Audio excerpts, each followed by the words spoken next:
بسم الله الرحمن الرحيم. قل أوحي إلي أنه استمع نفر من الجن فقالوا إنا سمعنا قرآنا عجبا يهدي إلى الرشد فآمنا به ولن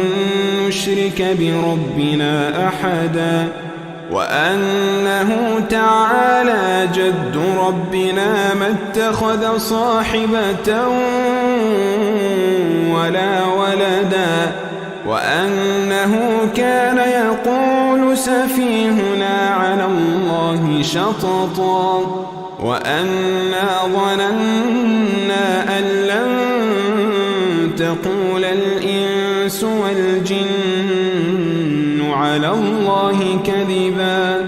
وأنه كان رجال من الإنس يعوذون برجال من الجن فزادوهم رهقا وأنهم ظنوا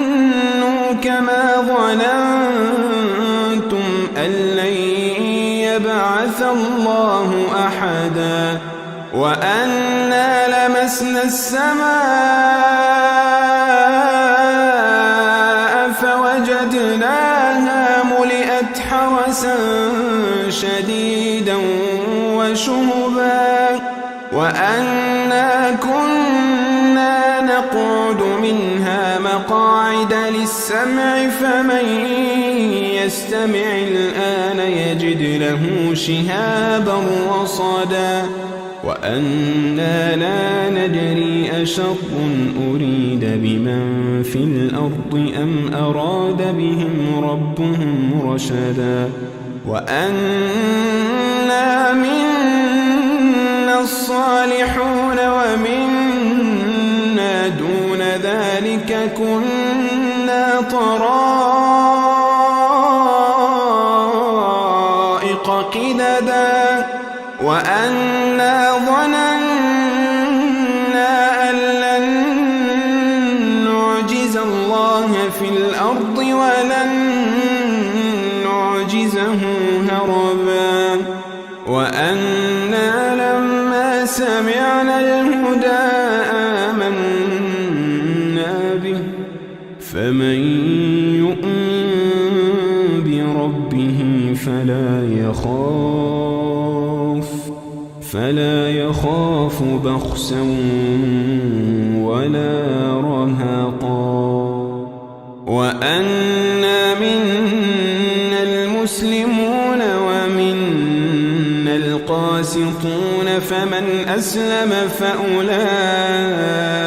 تحروا رشدا وأما القاسطون فكانوا لجهنم حطبا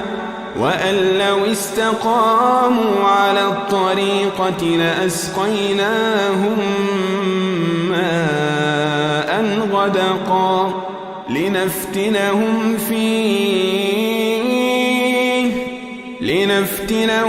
فيه ومن يعرض عن ذكر ربه يسلكه عذابا صعدا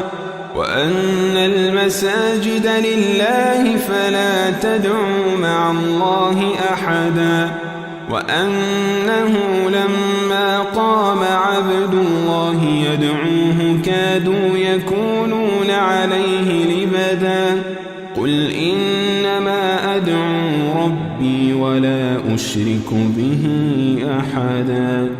قل إني لا أملك لكم ضرا ولا رشدا قل إني لن يجيرني من الله أحد ولن أجد من دونه ملتحدا إلا بلاغا من الله ورسالاته ومن يعص الله ورسوله فإن له نار جهنم فإن له نار جهنم خالدين فيها أبدا حتى إذا رأوا ما يوعدون فسيعلمون من أضعف ناصرا وأقل عددا قل إن أدري أقريب ما توعدون أم يجعل له ربي أمدا عالم الغيب فلا يظهر على غيبه أحدا إلا من ارتضى من رسول فإنه يسلك من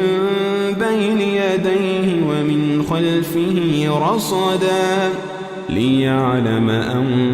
قد أبلغوا رسالات ربهم وأحاط بما لديهم وأحصى كل شيء عددا.